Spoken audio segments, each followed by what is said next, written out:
দেখ, এখানে তোদের কোনো কথা শুনতে আমরা চাই না। আমাদের সিদ্ধান্তই তোমাদের মানতে হবে।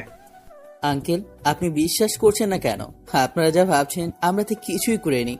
আপনারা সবাই আমাদেরকে সন্দেহ করে চলেছেন। হ্যাঁ আঙ্কেল, ঠিকই বলেছেন। ছেলেটা হঠাৎ করে ওয়াশরুমে ঢুকে পড়ায় আমি তাকে দেখে চিৎকার করে উঠি। জানি জানি, সবই জানি, তোদের বানানো নাটক। তোরা কী করতে চেয়েছিলি আমরা সবাই জানি। এই যে ভাইরা, আপনারা কিছু বলছেন না কেন? এদের বিয়ে দিয়ে দিব নাকি কাজে রেখে দিয়ে আসে নাই এখনো? লোকটার কথা শেষ হতে না হতেই একটা ছেলে কাজীকে ফোন করে শপিং মলে আসতে বলে। এখানে কি হলো কিছুই বুঝতে পারতেছেন না তো? তো আসেন আপনাদেরকে বুঝিয়ে নিয়ে আসি। আমি শপিং মলে এসে মার্কেট করছিলাম। হঠাৎ ওয়াশরুমে যাওয়ার জন্য আমি চলে যাই। কোনটা লেডিস ওয়াশরুম আমি সেই দিকে তেমন একটা ভ্রুক্ষেপ দেখাই না।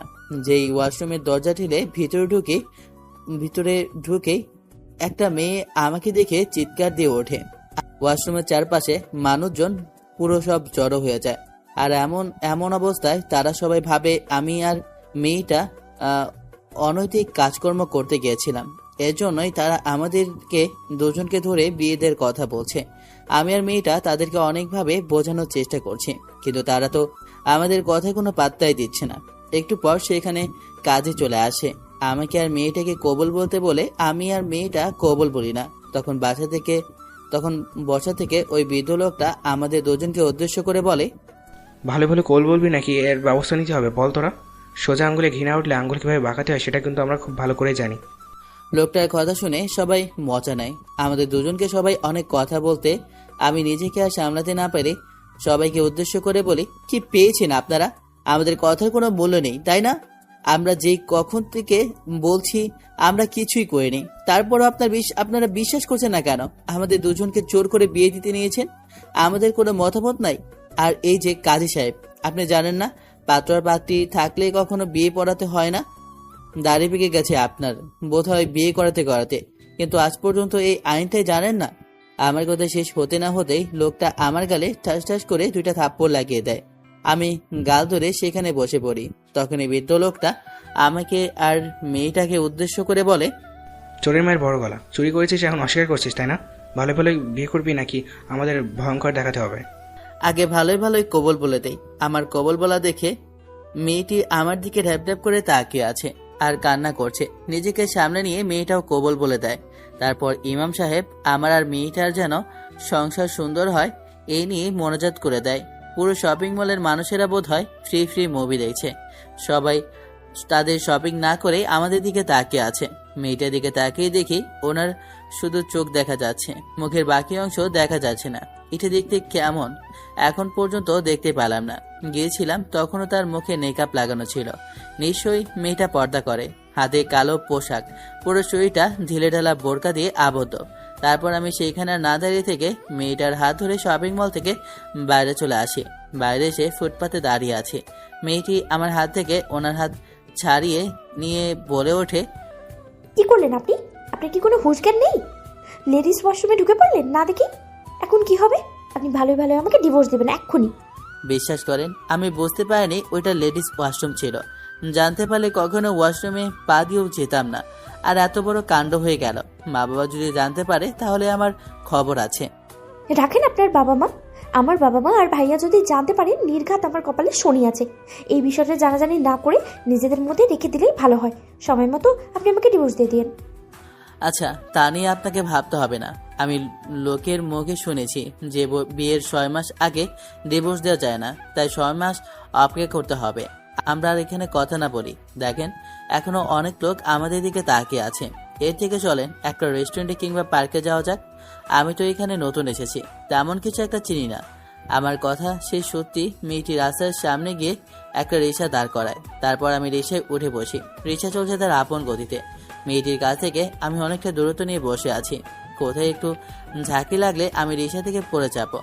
একটু পর গিয়ে রিক্সা বের করে একটা সুন্দর পার্কের সামনে রিক্সাওয়ালাকে আমি ভাড়া দিতে যাব। উল্টো মেয়েটা তার ব্যাগ থেকে টাকা বের করে রিক্সাওয়ালাকে দিয়ে দেয়। এই দিক দিয়ে আমিও রিক্সাওয়ালাকে টাকা দিতে লাগি। দুজনের জোরাজুরিতে রিক্সাওয়ালা বুঝতে পারে না আর টাকা নেবে কি। তারপর আমার হাত থেকে টাকাটা নিয়ে চলে যায়। অন্যদিকে মেয়েটি টাকাটা না নেওয়ায় অনেকটা রেগে যায়। পা দিয়ে রাস্তায় লাথি মেরে বলে, আপনি টাকা দিতে গেলেন কেন? আমি কি আপনাকে বলেছিলাম টাকা দেওয়ার জন্য? তাহলে আপনি টাকা দিলেন যে? কথা না বাড়িয়ে, না, আপনি কেন আবার ভাড়া দিতে যাবেন? সত্যি করে কথা বলেন তো, আপনি কি আমাকে আপনার স্ত্রী হিসেবে মেনে দিয়েছেন? আমি দেখছি আপনি আমাকে সেই শপিং মল থেকেই তীক্ষ্ণ দৃষ্টিতে তাকিয়ে আছেন, আর এখন স্বামীর অধিকার দেখাচ্ছেন। মেয়েটা কথা বলতে বলতে পার্কের লেকের সামনে থাকা চেয়ারে বসে পড়ে। আমিও গিয়ে তার পাশের চেয়ারে বসে পড়ি। অনেকটা দূরত্ব বজায় রেখে উপরে তাকিয়ে স্বস্তির নিঃশ্বাস ফেলে তার প্রশ্নের কি উত্তর দিব ভাবতে লাগে। তারপর তাকে উদ্দেশ্য করে বলতে লাগে, দেখেন, যা হবার তা হয়ে গেছে। ভুলবশত হোক না কেন, বিয়ে তো মানুষের জীবনে একবারই হয়। আমি বলছি, মানে আমি চাচ্ছি না আমাদের ডিভোর্স হোক। আপনি আপনার মতো থাকেন, আমি আমার মতো থাকি। আমাদের যখন বিয়ের বয়স হবে তখন না হয় দুই ফ্যামিলিকে আমাদের বিষয়টা জানিয়ে দেব। তারা নিশ্চয়ই আমাদের বিষয়টা বুঝতে পেরে কোনো কথা বলবে না। আমি এই কথাটা একদমই বলে মেয়েটার দিকে তাকিয়ে দেখি মেয়েটা লেকের দিকে তাকিয়ে আছে এক দৃষ্টিতে। আমি ভাবতে লাগি, এই বুঝি মেয়েটা এখন আবার আমার গালে ঠাস করে থাপ্পড় লাগিয়ে দেবে। সকালে যে কার মুখ দেখে উঠেছি, যেখানে যাচ্ছি সেখানে শুধু অঘটন ঘটাচ্ছে। আমার ধ্যান ভাঙে মেয়েটির কথা শুনে। হ্যাঁ, আমিও তাই ভাবছি। বাঙালি মেয়ের বিয়ে একবারই হয়, দ্বিতীয়বার হয় না। যেভাবেই হোক আমরা এখন স্বামী স্ত্রী, তাই চাচ্ছি এই বিষয়টা না জানাজানি করাই ভালো। আমরা বড় হয়ে আমাদের বিয়ের বয়স হোক, তখন না হয় ফ্যামিলিকে সব কথা জানিয়ে দেব। মেয়েটি আমার মতের সঙ্গে একমত দেখে অনেকটা খুশি হয়ে যায়। হোক। পুনরায় আমি তাকে প্রশ্ন করি, আপনি কি পর্দা করেন, আর আপনার নাম কি? আমার নাম পপি, আর হ্যাঁ, আমি ছোটবেলা থেকেই পর্দা করি। আজকে শপিং মলে এসেছিলাম একটা প্রয়োজনে, কিন্তু এসে যা ঘটলো, এর আগে কখনোই শপিং মলে আসিনি একা একা, বা কিংবা ভাইয়ার সাথে এসেছি। এসে যা ঘটলো তা কখনো বলার মতো নয়। তারপর আমি মেয়েটার সঙ্গে টুকিটাকি কিছু কথা বলতে লাগি। সেইভাবে পেরিয়ে যায় অনেকটা সময়। দুপুর গড়িয়ে বিকাল হতে চলল। তখন মেয়েটি অর্থাৎ পপি পুনরায় বলে, ভাইয়া, ও সরি, আপনি তাহলে থাকেন, আমাকে বাসায় যেতে হবে, অনেকটা সময় হয়ে গেছে। আমাকে নিয়ে তো আবার দুশ্চিন্তা করতে পারে, তাদেরকে তো বলাই হয়নি যে আমি শপিং মলে এসেছিলাম। বাসায় যেতে হবে, আপনি থাকেন, আল্লাহ হাফিজ। মেয়েটা কথা বলে সেইখান থেকে উঠে পার্ক থেকে বের হতে চলল। আমি ওনার দিকে একদৃষ্টিতে তাকিয়ে আছি। কিছু একটা চিন্তা করে পেছন সিট থেকে উঠে দৌড়াতে দৌড়াতে পপির কাছে এসে বলি, আচ্ছা, আপনি ফোন ইউজ করেন না? আপনি যদি ফোন ইউজ করেন তাহলে আপনার ফোন নাম্বারটা আমাকে কি দেওয়া যাবে? হ্যাঁ, ফোন ইউজ করি, আর এটা হলো আমার নাম্বার। আমাকে সময় হলে কল করবেন। আজকে আর কথা বলতে পারছি না, অন্য একদিন কথা বলবো আপনার সাথে। বাসায় যেতে হবে, অনেকটা সময় হয়ে গেছে। আমি এই শহরে নতুন এসেছি। আমি অন্য শহরে থাকতাম, এইখানে কলেজে ভর্তি হয়েছি।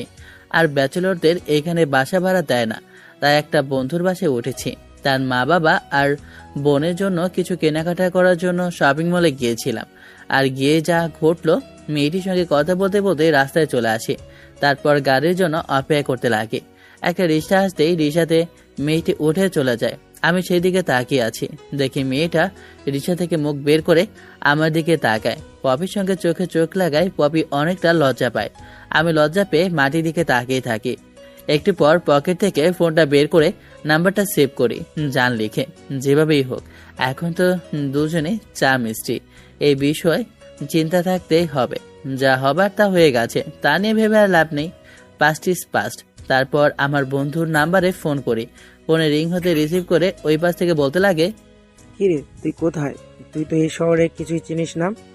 তাহলে সেই যে সকালে বাসা থেকে বের হয়েছিস, আর তোকে খুঁজে পাওয়া যাচ্ছে না। ফোন করলাম, এতবার রিং হলো, কিন্তু তুই ফোন রিসিভ করলিও না। তোকে তো নিয়ে চিন্তা হচ্ছে আমার। একটাবার কি ফোন রিসিভ করে বলা যায় না কোথায় আছিলি তুই? আরে থাম থাম, একবারে সব কথা বলবো নাকি? তোদের এই শহরটা অনেক ভালো লেগেছে আমার, তাই বাহির দিয়ে হাঁটতে একটা পার্কে চলে আসি। সেখানে অনেকক্ষণ বসে থাকি। তারপর আমি পার্কের নামটা বলি। কি, পার্কটা তো আমাদের বাসা থেকে অনেকটা দূরে। তুই ওখানে হাঁটতে হাঁটতে গেলি কি করে? কি হয়েছে তোর? সত্যি করে বল, কি সমস্যা হয়েছে আমার কাছে তুই খুলে বল, সমস্যা নেই। আমি ভাবতে লাগি, আদৌ কি সৌরভকে বলা যাবে? না থাক, এখন ওটা না বলি। আরে শালা, কিছুই হয়নি। তোকে কতবার করে বলেছি, হ্যাঁ, এখানে আয়, আমি দাঁড়িয়ে আছি, তুই তোর বাইকটা নিয়ে জলদি জলদি চলে আয়। কথাটা বলেই আমি ফোনটা রেখে দেই। এবার আসেন, আপনাদের আমার পরিচয়টা দেওয়া যাক। আমার নাম স্বাধীন শেখ। বাবা মার একমাত্র সন্তান, কিন্তু ছোট একটা বোন আছে। বাবা মা অন্য একটা শহরে থাকে। বাবার ওইখানে একটা ব্যবসা আছে, সেটা দেখাশোনা করে সে। আমি লেখাপড়ার সুবাদে এখানে চলে আসি। আরটুকু না হয় গল্পের সাথে থাকেন, ঠিকই বুঝতে পারবেন। আপনাদেরকে পরিচয় দিতে দিতে সৌরভ চলে আসে আবার সামনে। তার বাইকটা ব্রেক করতে আমি বাইকে উঠে বসি। তারপর সৌরভ বাইক চালাতে চালাতে বাসায় চলে আসে। বাসায় এসে দরজায় কলিং বেল দিতেই তাদের বাসার কাজের মেয়ে এসে দরজা খুলে দেয়। তারপর আমি আর সৌরভ বাসার মধ্যে চলে যাই। সোফার উপর গিয়ে বসে আছি আর আঙ্কেল আন্টির সঙ্গে টুকিটাকি কিছু কথা বলছি। তখন সেইখানে একটা মেয়ে এসে সজীবের বাবার পাশে বসে পড়ে। আমি সেই দিকে একবার তাকিয়ে তার দিক থেকে চোখটা সরিয়ে নিই। অন্যদিকে মেয়েটি আমার দিকে তাকিয়ে অবাক হয়ে তাকিয়ে আছে। নিমিষেই তার ধ্যান ভাঙে মায়ের কথা শুনে। কি রে মা, তুই হঠাৎ এখানে আসলি? তুই তো সচরাচর আমাদের সঙ্গে বসে আড্ডা দিস, তা ছাড়া কোনো রুমের মধ্যে বসে থেকে লেখাপড়া করিস। আর ওইটা হচ্ছে তোর ভাইয়ের বন্ধু, আমাদের বাসায় থাকবে আজ থেকে। বাবা, তুমি কিছু মনে করো না, আমার মেয়েটা অমনি সবার সাথে আসতে চায় না। আর আসল কথা, ও পর্দা করে সবার সামনে তেমন একটা আসে না। ও বুঝতে পারেনি তুমি এখানে বসে আছো, তাই এখানে পর্দা ছাড়াই চলে এসেছে। তোমাকে দেখতে পেয়ে দৌড়ে চলে যায়। তুমি মনে কিছু করো না বাবা। আন্টি কথা বলেই সেইখান থেকে কিচেন রুমে চলে যায়। আমি আঙ্কেল আর সৌরভ তিনজনে আড্ডা দিতে লাগে। আর আমি ভাবতে লাগি মেয়েটার কাছ থেকে নাম্বার নিলাম, বা একবারও ফোন করে জিজ্ঞেস করলাম না সে বাসায় গিয়ে পৌঁছেছে নাকি। তখন সেইখানে আন্টি চা নিয়ে আসে। তারপর আমাকে আর সৌরভকে আর আঙ্কেলকে দিয়ে এগিয়ে দেয়। আমি চা নিয়ে খেতে লাগে। তারপর আরো একটু আঙ্কেল আন্টির সঙ্গে আড্ডা দিয়ে সৌরভ আমাকে নিয়ে ওপরে চলে আসে। তারপর একটা রুম দেখিয়ে দেয় আর বলে, শোন, এটা তোর রুম, আর ভুলে ওইদিকে যাবি না। ওইটা আমার বোনের রুম, ও পর্দা করে। তুই ওইদিকে গেলে আর ও যদি তোকে দেখতে পায় তাহলে তোর সঙ্গে খারাপ ব্যবহার করতে পারে। আর আমি জানি আমার বন্ধু মোটেও এমন ছেলে না, তারপরেও তোকে বললাম তুই যেন ওইদিকে না যাস। আর এই যে পাশের রুমটা, এটা আমার। কোনো যদি সমস্যা হয় তাহলে আমাকে বলে দিস কিংবা ফোন করিস, ওকে? আচ্ছা, বুঝতে পেরেছি। তারপর আমি রুমের মধ্যে চলে যাই। রুমে গিয়ে দেখি সাজানো গোছানো। আমার ব্যাগগুলো দেখি পাশেই রয়েছে। ব্যাগগুলো খুলে আলনার মধ্যে জামা কাপড়গুলো রাখতে লাগি। তখন দরজায় কেউ কর্নারে। আমি গিয়ে দরজা খুলে দেখি একটা মেয়ে সুন্দর করে তার মুখ হিজাব বেঁধে রয়েছে। আমাকে সালাম দিয়ে বলে, আপনাকে আব্বু আম্মু নিচে খাবার জন্য ডাকছে, আপনার জন্য সবাই অপেক্ষা করছে, আসেন। কথাটা বলে সেইখান থেকে মেয়েটা চলে যায়। আমি তার চলে যাওয়ার দিকে অবাক হয়ে তাকিয়ে আছি। স্বাধীন, কি ভাবছিস সেগুলো? তুই তো এখন বিবাহিত, এগুলো ভাবা মোটেও ঠিক হবে না। আর মেয়েটার কণ্ঠস্বর কেমন যেন চেনা চেনা লাগলো। মনে হয় কোথাও যেন শুনেছি, কিন্তু মনে করতে পারছি না। কিভাবে শুনবো? এর আগে তো কখনো সৌরভদের বাসায় আসলে ওর বোনকে তো আরো চিনিও না, তাহলে কিভাবে? ও গড! কথাটা চিন্তা করতে করতে দরজা আটকে দিয়ে খাবার টেবিলে চলে আসে। চেয়ারে এসে বসতেই সৌরভের বোন খাবারের প্লেটটা নিয়ে সেখান থেকে উঠে বসার রুমে চলে যায়। তারপর আমি পুনরায় খেতে লাগে, কিন্তু আমার ভালো লাগছে না। আমার জন্য এই বাসার মেয়ে টেবিল থেকে উঠে অন্য জায়গায় গিয়ে খাবে, কেমন দেখায় না? তাই আমি সৌরভকে কেবলই, সৌরভ তুই কিছু মনে করিস না, আমি তোদের বাসায় থাকতে পারবো না। আমাকে একটা ফ্ল্যাটের ব্যবস্থা করে দে, আর আমি টুকিটাকে রান্না বান্না করতে পারি। তাও যদি না পারি তখন না হয় কাজের মেয়ে রেখে নেব। শালা চুপ করবি? তোদের বাসায় আমি 5 বছর ছিলাম, কখনো আমি তো এমন করিনি। আর এখন তুই আমাদের বাসায় এসে বাইরে থাকবি? বাইরে থাকবি বলছিস কেন? এটা কি তোর নিজের বাসা মনে করতে পারছিস না, নাকি তোর খারাপ লাগছে আমাদের এই বাসাটা পছন্দ হয়নি? পছন্দ হবে কি করে? তুই তোর মা বাবার আদরের দুলালি, তোদের তো কোটি কোটি টাকা, বাড়িঘর, আর আমাদের সামান্য একটা দালান। আরে না, মোটেও না। তুই যা চিন্তা করছিস তা কিছুই না। আমার এখানে থাকতে ভালোই লাগছে। মায়ের মতো একজন আন্টির সাথে খাবার পাচ্ছি। কিন্তু তোদের বাসায় কতদিন থাকবো বল? বাইরের মানুষ তো অনেক কথা বলতে পারে, তাই না? আমিও তো তোদের বাসায় ছিলাম প্রায় 5 বছর। বাইরের মানুষ তো কিছুই বলবে না, তোকে কিছু বলবে না। এখন চুপচাপ আমার হাতের ঘুষি না খেতে চাইলে খাওয়া দাওয়া করবি আর কলেজ করবি, আর একটা কথা বলবি না, বুঝলি? আমি সৌরভের কথার উপর আর কোনো কথা না বলে খাওয়া দাওয়া শেষ করে আমার রুমে দরজা লাগিয়ে দিয়ে খাটে বসে ফোনটা হাতে নিয়ে ফোন করি। অন্যদিকে ইনি এখানে কেন? তার মানে এই হলো আমার ভাইয়ার বন্ধু, যার কথা ভাইয়া মাঝে মাঝে আমাদেরকে বলতো। আচ্ছা, কোনোভাবে যদি এমনই জেনে যায় আমি তার বিয়ে করে স্ত্রী, সে তো আমাকে ওই দিন দেখেনি, মুখে নিকাব রাখা ছিল, এ কারণে যদি কোনোভাবে জেনে যায় তাহলে কি হবে? না না বাবা, এত কিছু ভেবে লাভ নেই, যা হবার তা তো হবে, কিন্তু আমি তাকে আমার পরিচয় কখনো দেবো না। দেখি উনি বুঝতে পারে কিনা। আনমনি কথাগুলো ভাবছিলাম, তখন ফোন ভাইব্রেট হতে লাগলো। ফোনটা হাতে নিয়ে দেখি একটা রং নাম্বার। ভাবছি ফোনটা রিসিভ করবো কি করবো না। কানের কাছে ধরতেই ওপাশ থেকে একটা মিষ্টি কণ্ঠে বলতে লাগে, আসসালামু আলাইকুম। সালাম দিলাম, বাট ওই পাশ থেকে কোনো আনসার পাচ্ছি না। হয়তোবা মেয়েটা আমাকে চিনতে পারছে না, তাই আমি পুনরায় বললাম, আমি স্বাধীন। আমি ভুল না বললে আপনি পপি, তাই তো? চিনতে পারছি। তা এতক্ষণ পরে ফোন করলেন যে? বলেছিলাম না বাসায় গিয়ে ফোন করার কথা, কিন্তু এত দেরি করলেন যে ফোন করতে? আপনার ফোন নাম্বারটা আমার কাছে ছিল না যে। আপনাকে ফোন করে আমি আপনার সম্পর্কে জানতে চাইবো। আই এম এক্সট্রিমলি সরি, কিছু মনে করবেন না। হ্যাঁ, আরে কি বলছেন এগুলো? মনে করবো মানে? আসলে আমি অনেক আগেই বাসায় এসেছিলাম।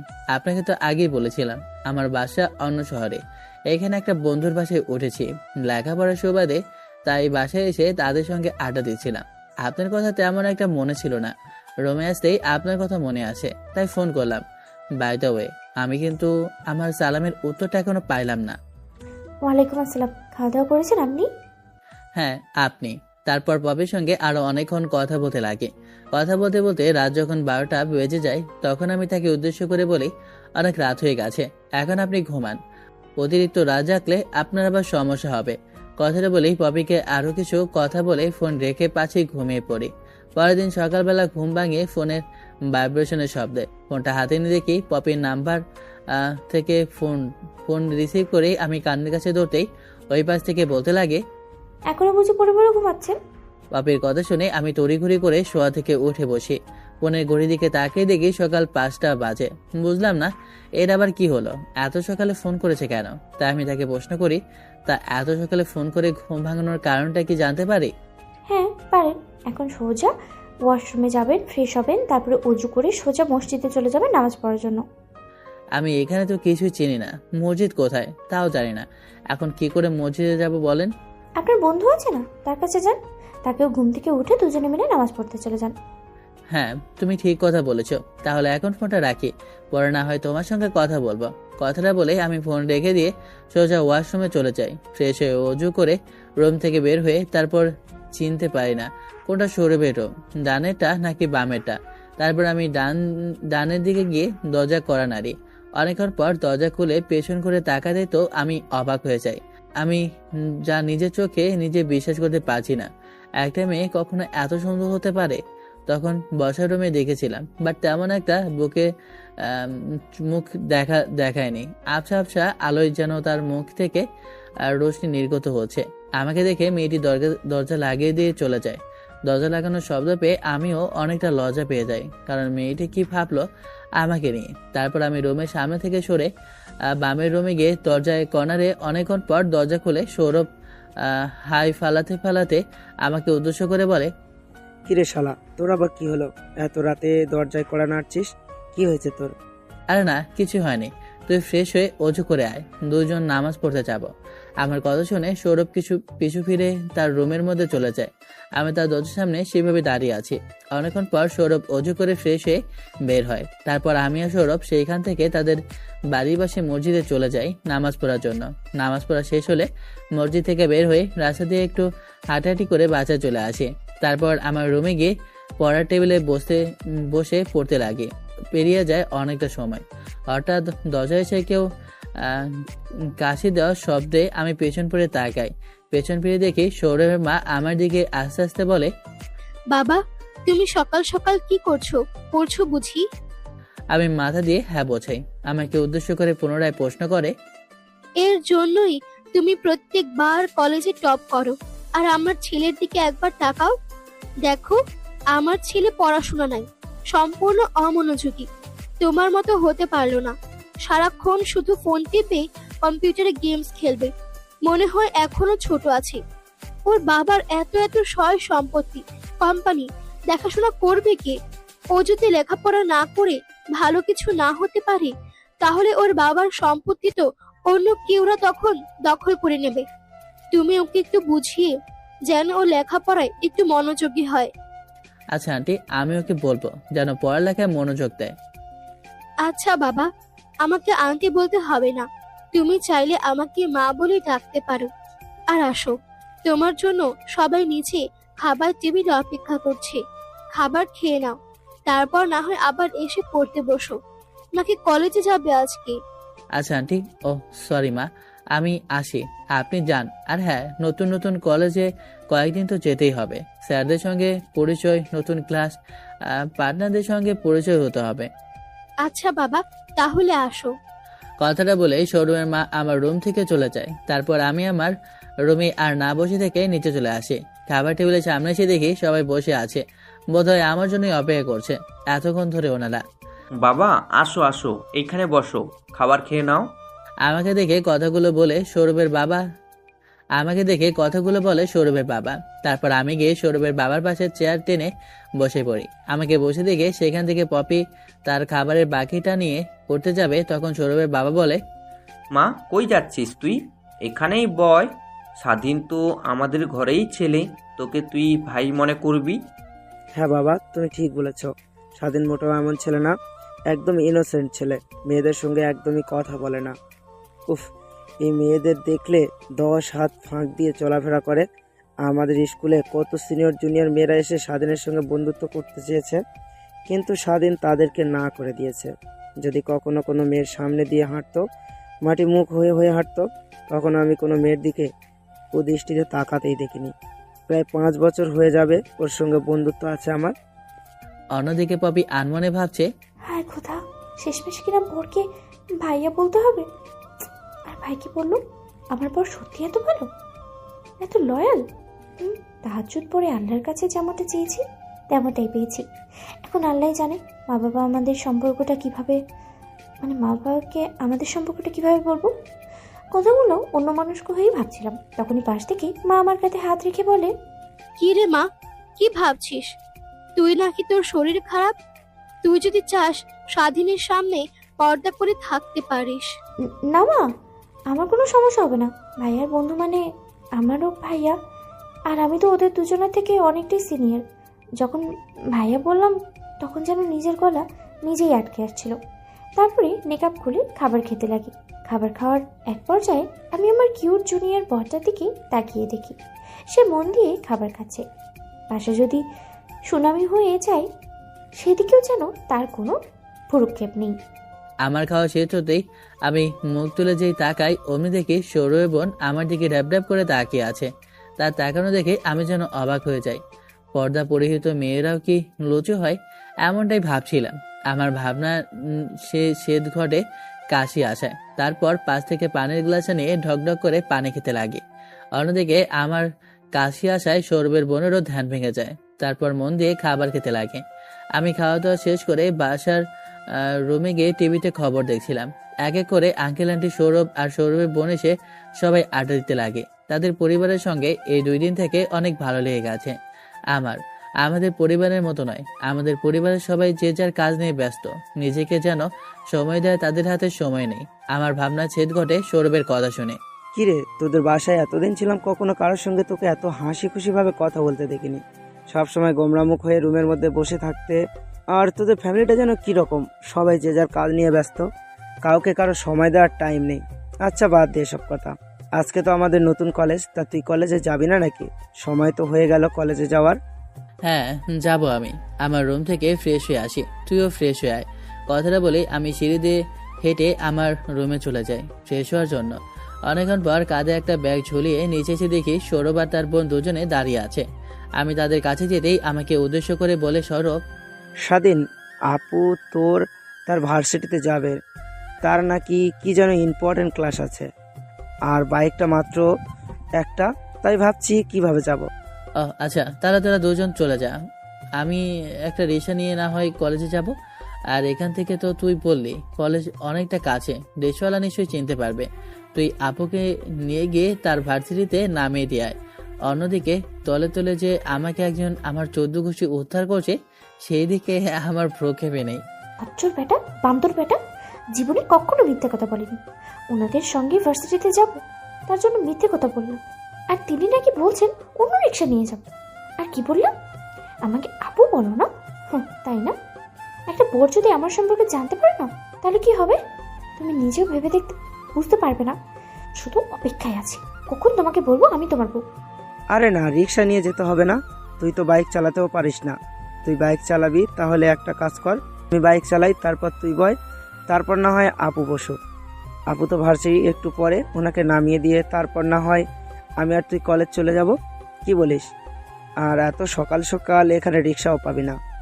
এই রাস্তায় রিক্সা খুব একটা যাওয়া আসা করে না, বুঝলি? আমি কিছু চিন্তা না করে হ্যাঁ বলে দিই। তারপর সৌরভ একটা বাইক নিয়ে আসে।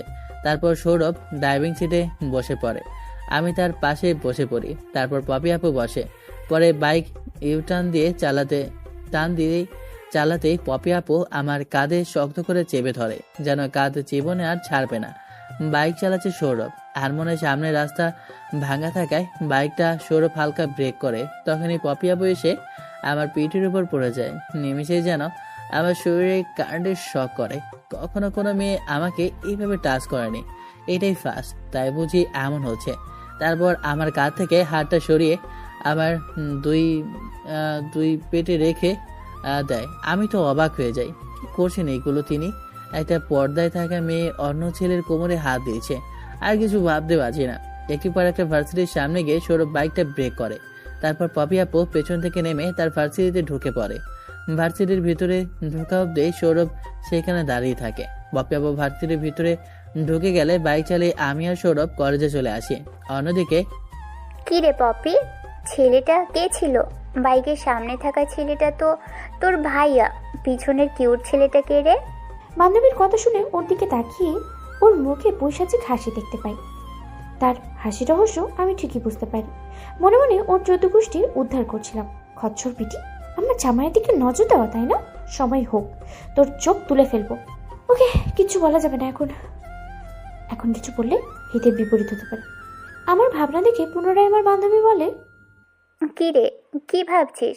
তোর ভাইয়ের পিছনে থাকা কিউট হ্যান্ডসাম ছেলেটাকে আমি তো প্রথম দেখায় প্রুফ ক্র্যাশ খেয়ে ফেলেছি।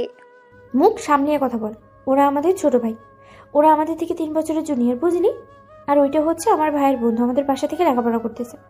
ও আচ্ছা, তাহলে এই ব্যাপার। আমার এক ধাপ এগিয়ে গেলাম। জুনিয়র হয়েছে তো কি হয়েছে? জুনিয়র ছেলেরা অনেকটা ভালো হয়, ওরা সিনিয়র মেয়েদের অনেক ভালোবাসে, ওনাদের কথা শুনে শ্রদ্ধা করে। আর যদি কোনো সিনিয়র ছেলেকে ভালোবাসিস, তখন দেখবি তোর কথায় কোনো মূল্য দিবে না, তার কথাই চূড়ান্ত হবে। এর থেকে আমি ভেবেছি একটা জুনিয়র ছেলেকে ভালোবাসবো, বিয়ে করব। প্রয়োজন হলে আমি ওকে চাকরি করে ওর পড়াশোনা চালাবো। বাবা, তোর চিন্তা ভাবনা দেখে তো আমি পুরোই ফিদা হয়ে গেলাম। আচ্ছা, একটু ওয়েট কর, আমি আঙ্কেলকে ফোন করে বলছি তোকে যেন বিয়ে দিয়ে দেয়। তোর বিয়ের খুব স্বাদ জেগেতে না, না হলে এমন কথা তো বলতি না তুই। আরে না, সত্যি বলছি, ছেলেটা অনেক পছন্দ হয়েছে আমার। তুই প্লিজ কিছু একটা করে ম্যানেজ করে দে। তুই যদি ম্যানেজ করে দিতে পারিস, তাহলে তোদের সবাইকে আমি ট্রিট দিব। সব বান্ধবীদেরকে উদ্দেশ্য করে বলি। তারপরে সবাই আমার কাছে এসে আমার বান্ধবীরা ওই ছেলেটার সঙ্গে দর্শন করতে চায়। কি বলে যেন আমি তাদের সাথে দেখা করে দিই, কারণ সবগুলো হলো খাইতে চায় আমার কাছে, খাওয়ার ধান্দায় এমনটা করছে। তাদের আমি বলি, আমি জানি তোরা কেন এরকম করছিস বা বলছিস, খাওয়ার জন্য, তাই না? আজকে আমি তোদেরকে ট্রিট দেবো, বাট তোরা কখনোই বলতে পারবি না আমি যেন ছেলেটাকে গিয়ে সাদিয়ার প্রেমের প্রস্তাব দিই, কারণ ওকে আমি নিজের ছোট ভাই মনে করি। তাই আমি কখনোই এই কথাটা তাকে বলতে পারবো না। প্লিজ তোরা আমাকে আর জড়াজড় করবি না। ছেলেটাকে ভাইয়া বলতে গিয়ে আমার গলা যেন আটকে যায়। আমার কথা শুনে সবার হুররে বলে ওঠে, কলেজের ক্যান্টিনে চলে যায়। তারপর মেয়েদের খাবার জন্য আলাদা কর্নার থাকায় সেখানে চলে যায়। এক এক করে সবাই খাবার অর্ডার দিতে লাগে। ভাবতে লাগি এরা এখন আমার পকেট ফাঁকা করবে। তারপরে খাওয়া দাওয়া শেষ করে একটা লম্বা বিল আমার হাতে চলে আসে। দেখি 10,000 টাকা। ভাবছিলাম এর থেকেও যদি ওদের সবাইকে বলে দিতাম ওইটা আমার হাজব্যান্ড পিচ্ছি বর, তাহলে একসাথে ওদেরকে ট্রিট দিয়ে দিতে পারতাম, আর ওদেরকে এতগুলো কথা বলতেও হতো না। খাওয়া দাওয়া শেষ করার পরে আমার বান্ধবী সাদিয়া আমাকে বলে, তোর চিন্তা ভাবনা কেমন যেন দেখছি। ছেলেটার সম্পর্কে যে আমি বাহবা দিয়েছি, অমনি তোর মুখ চোখ কেমন যেন চুপসে গিয়েছে। ব্যাপারটা কি? তুই ওকে আবার ভালোবেসে ফেলিসনি তো? আমি কিছু বলাই রেগে গিয়েছিস তুই? আমি ওর কথা শুনে যেন আকাশ থেকে পড়ি। তারপরে নিজেকে সামনে নিয়ে বলি, দেখ উল্টোপাটা কথা বলবি না। তোদেরকে খাওয়ালাম আমি। আমি চাই না ছেলেটার কাছে গিয়ে নিচু হই। এই জন্য এর থেকে বেশি কিছু না করাই ভালো। ওকে আমার ভাই সৌরভের মতো ছোট ভাই হিসেবেই মনে করি। এই কথাটাই যেন মনে থাকে। 1-2 বছর পর আবার যেন এই কথা নড়চড় না হয়। কথাটা বলে আমরা সব বান্ধবীরা হেসে ফেলি। তারপর পপি সেখানে আর না দাঁড়িয়ে থেকে ক্যান্টিন থেকে রাগ দেখে বেরিয়ে যায়। পেছন থেকে ওর বান্ধবীরা অনেক করে ডাকতে লাগে, কিন্তু পপি সারা শব্দ কিছুই দেয় না। ভার্সিটির বাইরে সে রিসার জন্য অপেক্ষা করতে লাগে। একটু পর রিসা পেয়ে যায়, তারপর সোজা বাসায় চলে যায়। অন্যদিকে আমি কলেজে এসে বাইকটা পার্কিং লটে রেখে সামনের দিকে তাকিয়ে হাঁটতে লাগে। হঠাৎ একটা মেয়ে এসে সৌরভকে জড়িয়ে ধরে। আমি তো ওর দিকে বড় বড় করে তাকিয়ে আছি। মেয়েটি বা কে, আর ওকে অমন করে জড়িয়ে ধরলো কেন, কিছুই বুঝতে পারছি না। সবকিছু যেন আমার মাথার উপর দিয়ে যাচ্ছে। কিছুক্ষণ পর সৌরভকে নিজের কাছ থেকে ছাড়িয়ে আমাকে দেখিয়ে বলে, লামিয়া, এটা হচ্ছে আমার বন্ধু, যার বিষয়ে এর আগেও তোমাকে অনেক কথা বলেছি। এইটাই আমার বন্ধু। আহ, সৌরভের কথা শেষ হতে না হতেই লামিয়া নামের মেয়েটা আমার দিকে হাত বাড়িয়ে দেয়। আমি তার হাতের সঙ্গে হাত মিলিয়ে হ্যান্ডশেক করছি না দেখে মেয়েটা অনেকটা লজ্জা পেয়ে যায়। তারপর পরিস্থিতি স্বাভাবিক করার জন্য সৌরভ বলতে লাগে, আরে ও মেয়েদের সঙ্গে কথা বলে না, অনেকটা লাজুক আর স্বাধীন। এটা হচ্ছে আমার গার্লফ্রেন্ড। মানে তোর গার্লফ্রেন্ড কোথা থেকে আসে? তুই তো আজকে নতুন কলেজে আসলি আমার সঙ্গে, তুই তোর গার্লফ্রেন্ড জোগাড় করে ফেললি একদিনে কিভাবে? আসলে ওর সঙ্গে আমার সম্পর্কটা স্কুল জীবন থেকে তোকে কখনো বলা হয়ে ওঠেনি। ও এইখানে পড়াশোনা আর আমি তোদের শহরে গিয়ে পড়াশোনা, একই কলেজে ভর্তি হই। ও আচ্ছা, তাহলে এই ব্যাপার। তারপর তিনজন মিলে আরো অনেক কথা বলে সেইখানে আর না থেকে ক্লাসরুমে চলে যায়। ক্লাসরুমে গিয়ে বসতে একটু পর স্যার চলে আসে। সৌরভকে দেখে স্যার তার কাছে এগিয়ে এসে বলতে লাগে, বাবা সৌরভ, কেমন আছো তুমি? অনেকদিন পর তোমাকে দেখলাম। সে যে 5 বছর আগে লামিয়ার সঙ্গে বাসায় এসেছিলে, আর তো বাসায় আসলে না। লামিয়াকে তোমার কথা অনেক জিজ্ঞেস করতাম, বলতো তুমি নাকি অন্য এক শহরে গেছো লেখাপড়া করার জন্য। আঙ্কেল, আমাদের এইখানে ভালো কোনো স্কুল না থাকায় গিয়েছিলাম। আচ্ছা, মনোযোগ দিয়ে ক্লাস করো আর লেখাপড়া মনোযোগী হইও, ঠিক আছে? আর যাওয়ার সময় তুমি আমার রুমে গিয়ে একটু আমার সঙ্গে দেখা করে যাও, তোমার সঙ্গে প্রয়োজনীয় কিছু কথা বলার আছে। আচ্ছা আঙ্কেল, যাওয়ার সময় আমি আপনার সঙ্গে দেখা করে যাব। তারপর স্যার গিয়ে মন দিয়ে ক্লাস করাতে লাগে। আমরা মনোযোগ দিয়ে ক্লাস করতে পারি। এক এক করে প্রত্যেকটা স্যার এসে সবার এক এক করে পরিচয়, কোন ভার্সিটি থেকে এসেছে সেগুলো জিজ্ঞেস করছিল। সে আমার পাশে, তো তখনই স্যার আমাকে জিজ্ঞেস করলো। আমি বললাম সিরাজগঞ্জ জেলায় প্রত্যেকটা স্কুলের মধ্যে নাম্বার 1 স্টুডেন্ট ছিলাম আমি। আমার জিপিএ দেখে সবাই হা হয়ে আমার দিকে তাকিয়ে থাকতো। আসলে পড়াশোনায় অনেক ভালো হয় সিরাজগঞ্জ জেলায় সব স্কুলের মধ্যে আমি নাম্বার 1 হয়েছিলাম। আমার এই কথা শুনে সব স্যার আমাকে বাহবা দিতে লাগতো। এক এক করে ক্লাস শেষ করে প্রত্যেকটা স্যার চলে যায়। টিফিন পিরিয়ড হলে ক্লাসরুম থেকে বের হয়ে আমি, সৌরভ আর লামিয়া তিনজনে মিলে ক্যান্টিনে চলে যাই খাবার খাওয়ার জন্য। এখানকার নুডলসটা অনেক ভালো হয়। আমি বাবার সঙ্গে দেখা করতে আগে যখন কলেজে আসতাম, সর্বপ্রথম আগে এই ক্যান্টিন থেকে আমি নুডলস খেয়ে তারপর বাবার সঙ্গে দেখা করতাম। একবার খেয়ে দেখো, প্রেমে পড়ে যাবি। লামিয়ার কথা অনুযায়ী ক্যান্টিনে নুডলস অর্ডার দেয়। তারপর তিনজনে আড্ডা দিতে লাগি। একটু পর একটা ওয়েটার এসে আমাদের খাবার দিয়ে চলে যায়। তারপর আমরা খাওয়া দাওয়া শেষ করে অনেক বাকি ক্লাসগুলো করায় ভালো না লাগায় সবাই সিদ্ধান্ত নেই ক্যান্টিন থেকে বের হয়ে একটা গাছের নিচে বসে অনেকক্ষণ তিনজনে আড্ডা দিতে লাগে। আমার যেন কেমন ভালো লাগছিল তাদের সঙ্গে আড্ডা দিতে। অনেক সময় পার হয়ে যাওয়ায় সেখানে না দাঁড়িয়ে থেকে বাসার উদ্দেশ্যে রওনা দিই। তখনই সৌরভ বলে, তোরা দুজন এখানে একটু ওয়েট কর, আমি গিয়ে আঙ্কেলের সঙ্গে কথা বলি আসি, দেখি আঙ্কেল কি বলে। কি আর বলবে? তোর আর আমার বিয়ের বিষয় নিয়ে তোর বাবা মার সঙ্গে কথা বলবে। এর জন্য তোর বাবা মাকে আমার বাসায় ডাকবে বাবা। এর জন্যই তোকে ডাকছে। আরে মিনমিন করে কি বলছিস কি তুই? কিছুই তো বুঝতে পারছি না। আরে না, কিছুই না। দেখ বাবা গিয়ে তোকে কি বলে শুনেই আয়। তারপর সৌরভ আমাদের মাঝ থেকে উঠে চলে যায়। আমি পকেট থেকে ফোনটা বের করে আমার বউকে ফোন করব কি না করব সেটা ভাবছি। তখন লামিয়া পেছন থেকে বলতে লাগে, মেন নাম্বার পপি না, ফোন করবেন করবেন কি করবেন না এটাই ভাবছেন নিশ্চয়ই। গার্লফ্রেন্ড হয় আপনার? আমি মেয়েটার কথা শুনে হকচকিয়ে যায়। সে দেখলো কিভাবে, নিজেকে সামনে নিয়ে বলতে লাগে, আর না, ভুল ভাবছেন, আমার গার্লফ্রেন্ড না, জাস্ট ফ্রেন্ড হয়। ভাবছি ফোন করব কি করব না, ও আবার ক্লাসরুমের মধ্যে আছে কি না। ও আচ্ছা, তা ভাইয়া আপনি আপনাদের জেলা রেখে এখানে কলেজে ভর্তি হলেন কেন? তার অনেক বড় কাহিনী আছে। আমাদের জেলায় ভালো কলেজে আছে, বাট আমি সেখানে ভর্তি হইনি, কারণ সৌরভ এখানে চলে আসবে আর আমি একা একা কলেজে ক্লাস করব কি করে। আর আমি অতি সহজে কারোর সঙ্গে বন্ধুত্ব করতে পারি না, আর তাই এখানে চলে আসি। দুজন একসঙ্গে কলেজে লেখাপড়া করতে পারবো। আর আসল বিষয় হচ্ছে আমার বাবা মা আমাকে একদমই সময় দেয় না, তারা সব সময় কাজ নিয়ে পড়ে থাকে। তাই আমি তাদেরকে বোঝাতে চাই যে তাদের কাছে আমি না থাকলে তাদের কতটা কষ্ট লাগে। ও আচ্ছা, তাহলে এই ব্যাপার। আমি আর লামিয়া টুকিটাকি কিছু কথা বলছিলাম, নিজে নিজেই ভাবছি আমি একটা মেয়ের সঙ্গে এমন ফ্রেন্ডলি ভাবে কথা বলছি কি করে।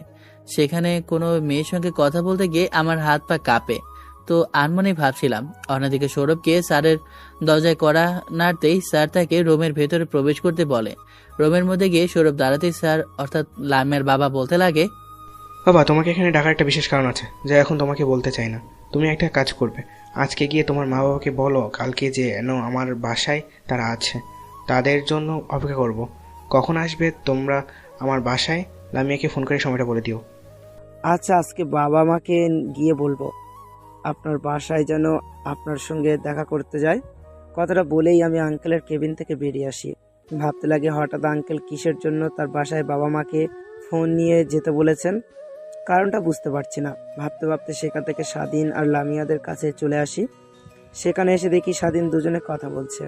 আমি স্বাধীনকে রাগানোর জন্য হাসতে হাসতে বলি, তুই তো আমার গার্লফ্রেন্ডের সঙ্গে কথা বলছিস, যেখানে কোনো মেয়ের সঙ্গে কথা বলিস না। নাকি আমার গার্লফ্রেন্ডকে নিয়ে উল্টাপাল্টা চিন্তা ভাবনা করছিস? দেখ, ওকে নিয়ে উল্টাপাল্টা চিন্তা ভাবনা করলে আমি কিন্তু ভুলে যাব তুই আমার বেস্ট ফ্রেন্ড হোস।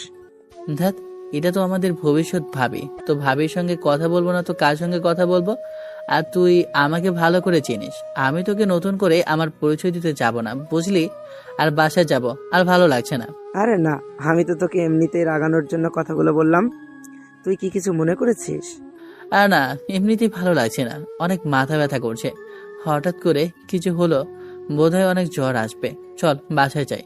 তারপর সেইখানে আর না দাঁড়িয়ে থেকে সৌরভ লামিয়াকে বিদায় দিয়ে পার্কিং লটে এসে গাড়ি বের করে বাসার উদ্দেশ্যে বেরিয়ে যায়। বাইকটা নিয়ে গিয়ে সৌরভ তার বোনের ভার্সিটির সামনে ব্রেক করে। তার বোনকে ফোন করে সৌরভ বলে, আপু, তোমার ভার্সিটির সামনে অপেক্ষা করছি, স্বাধীনের মাথা ব্যথা করায় বাসায় যাচ্ছি। তুমি কি বাসায় যাবে? তাহলে চলে আসো। আরে না, বাসায় চলে এসেছি অনেকটা আগেই। তুই আর তোর বন্ধু বাসায় চলে আয়। আর শোন, দেখে শুনে আসবি। তুই যেভাবে বাইক চালাস, কখন জানি নিজের ক্ষতি করে ফেলিস। সকালে তোর বাইক চালানো দেখে আমি অনেক ভয় পেয়ে গিয়েছিলাম। নিজের কথা চিন্তা না করে, বাবা মার কথা চিন্তা করে একটু নিজের আওতার মধ্যে বাইকটা চালাস। কথাটা বলে পাপি ফোন কেটে দেয়। সৌরভ পুনরায় বাইক স্টার্ট দিয়ে বাসার উদ্দেশ্যে রওনা হয়। বাইক চলছে তার আপন গতিতে। আমি শহরটা উপভোগ করতে থাকি। আসলে আমাদের এলাকাটা অনেকটা গ্রাম, বাট সৌন্দর্য শহর ঢাকা হওয়ায় অনেক বড় বড় বাড়িঘর, টাউন, অর্থাৎ ক্যাপিটাল অফ দ্য বাংলাদেশ বলে কথা।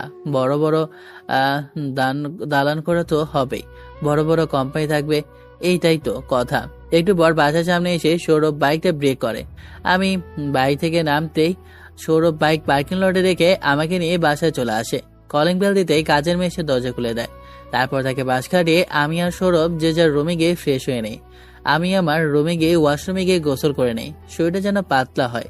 এর জন্য গোসল করে রুমে আসতেই আমার শরীরটা কাঁপুনিতে উঠেছে, বোধহয় অনেক মাথায় জ্বর আসবে। তারপর আমি খাটে গিয়ে শুয়ে পড়তে ঘুমিয়ে পড়ি। বিকেলের দিকে ঘুম ভাঙে আমার মাথায় কারো উষ্ণ ছোঁয়া অনুভব করাতে। আমি চোখ মিলিয়ে টেপ টেপ করে তাকিয়ে দেখি পপি আপু আমার তাকানো দেখে তিনি তার চোখ মুছে নাই। আমি কিছুই বুঝতে পারি না। তার দিকে তাকাতেই পপি আপু বলে, পিচ্ছি, কি এমন করেছিস? গায়ে এত পরিমাণে জল নিয়ে চলে এসেছিস যে? মা তোমার কোনো সারা শব্দ না পেয়ে তোমার রুমে আমাকে পাঠায় তোমাকে দেখার জন্য। এসে দেখি তুমি ঘুমের রাজ্যে। তোমার কাছে গিয়ে কপালে হাত রেখে দেখি অনেক মাত্রার জ্বর। তারপরে মার কাছে যেতেই মা বলে আমি তোমাকে যেন জলপট্টি দিই মাথায়, তাহলে তোমার গায়ে জ্বরটা আর থাকবে না। তাতে যদি জ্বর না কমে তোমাকে ডাক্তারের কাছে নিয়ে যাবে বলেছে। না আপু, ডাক্তারের কাছে নিয়ে যেতে হবে না, এখন অনেকটা সুস্থ আছি, চিন্তা করতে হবে না আমাকে নিয়ে। চিন্তা করবো না কেন? হঠাৎ করে গায়ে জ্বর চলে এসেছে, যদি কোনো কিছু হয়ে যায় তখন কি করব আমি? আমি আপুর কথার আগামাথা কিছুই বুঝে উঠতে পারছি না। তার দিকে প্রশ্নসূচক দৃষ্টি নিয়ে বলি, মানে? আমার কথা শুনে যেন পপি নিজেকে সামলে নিয়ে বলে, আরে আই মিন তোমার বাবা মাকে কি জবাব দেব? তোমার যদি 19 থেকে 20 হয় তাহলে এই জন্য চিন্তা করছিলাম তোমাকে নিয়ে। থ্যাংক ইউ আপু আমাকে নিয়ে ভাবার জন্য। এখন আপনি যান, আমি অনেকটা সুস্থ আছি। আর কোনো প্রয়োজন হলে আমি আপনাকে ফোন করব। আপনার নাম্বারটা আমাকে দিয়ে যান তো। তারপর পপি আপু একটা নাম্বার বলতে লাগে। আমি তার নাম্বার শুনে তার দিকে র্যাপ র্যাপ করে তাকিয়ে আছে। লাস্টের 2টা অক্ষর বলতে যাবে তখনই নিজেকে সামনে নেয় সে। থতমত খেয়ে পুনরায় বলতে লাগে, আরে না, নাম্বারটা তো নষ্ট হয়ে গেছে অনেকদিন আগেই। নতুন সিম নিয়েছি, নাম্বারটা ঠিক মনে নেই। তুমি একটু ওয়েট করো, আমি আমার রুম থেকে ফোন নিয়ে আসছি। কথাটা বলে আপু আমার রুম থেকে দৌড়ে চলে যায়। আমি তার ভাব লক্ষণ চলাফেরা দেখে অবাক হয়ে যাচ্ছি, আর আজকে তার নাম্বার বলার ধরনটা দেখে আরো অবাক হয়ে যাচ্ছি। আপুর নাম্বারের সঙ্গে আমার বইয়ের নাম্বার তো হুবহু মিল, প্লাস 2টা অক্ষর বলতে গিয়েও থেমে গেল। যে কি ভাবছি এগুলো আমি, হয়তো এইটা মিরাকেল।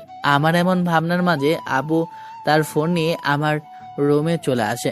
খাটের পাশে বসে মাথা থেকে জলপট্টিটা নিয়ে বাটির ভিতর ভিজিয়ে পুনরায় আমার মাথায় জলপট্টি দিতে লাগে, আর আমার ফোনটা আমার হাত থেকে কেড়ে নিয়ে বলে, লক খুলে দাও, আমি আমার নাম্বারটা সেভ করে দিচ্ছি তোমার ফোনে। আমি লক খুলে দিতেই আপু ফোন টিপতে লাগে। আমি চোখ বুজে ঘুমানোর চেষ্টা করি। এখন শরীরটা ব্যথা অনুভব হচ্ছে। তখন আপু আমাকে মারতে লাগলো।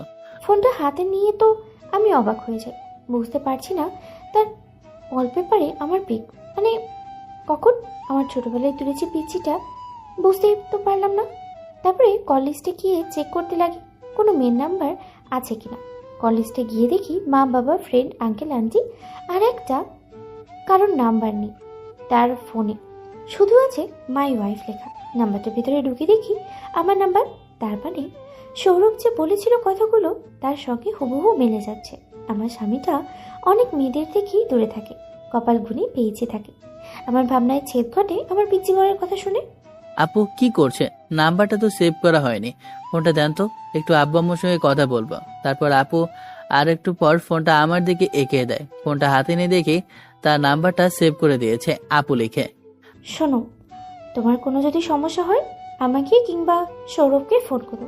কথাটা বলেই আপু আমার রুম থেকে বেরিয়ে যায়। আপু রুম থেকে বেরিয়ে যেতে আমি আমার বউকে ফোন করি। অনেক মিস করছিলাম তাকে, অনেকটা কথা মনে পড়ছিল তার। ফোন করতে তৎক্ষণাৎ ফোন রিসিভ করে বোধহয় ফোনের পাশে ওয়েট করছিল আমি কখন ফোন করব তাকে। ফোন রিসিভ করে ওই পাশ থেকে বলতে লাগে, অন্যদিকে ফোন হাতে রুমের দিকে যাচ্ছি, তখন ফোন ভাইব্রেট করতে লাগবে। সামনে গিয়ে দেখি ভাই জুনিয়র হাজবেন্ড একার মাই জুনিয়র হাজবেন্ড লেখা নাম্বারটা থেকে কল এসেছে। কল রিসিভ করে কানের কাছে ধরে বলি, আসসালামু আলাইকুম।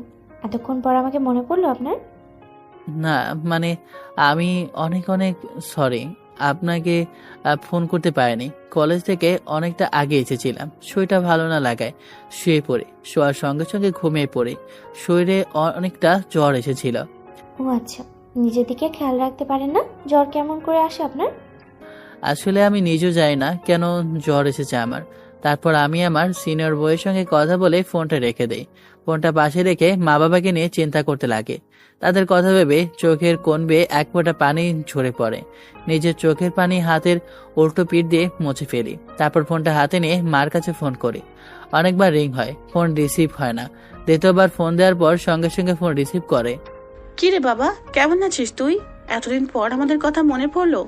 বন্ধুদের বাসায় গিয়ে আমাদের কথা ভুলে গেলি, একটাবার ফোন করে পৌঁছেছিস, এই কথাটা বলার প্রয়োজন মনে করলি না? মা, আমার না হয় মনে ছিল না, তোমাদেরও কি মনে ছিল না? তোমরা কি একবারও প্রয়োজন মনে করলে না ফোন করে আমি ঠিক মতো এসেছি কিনা তা জিজ্ঞেস করার? আসলে তোমরা দুজন আমাকে ভালোই বাসো না, না বাবা না তুমি, দুজনেই সবাই স্বার্থপর, আমাকে একদমই ভালোবাসো না। থাকো তোমরা, তোমাদের লাইফে, তোমাদের ব্যবসা নিয়ে, তোমাদের কাজ নিয়ে। আমি তোমাদের সঙ্গে আর কোনো কথাই বলবো না।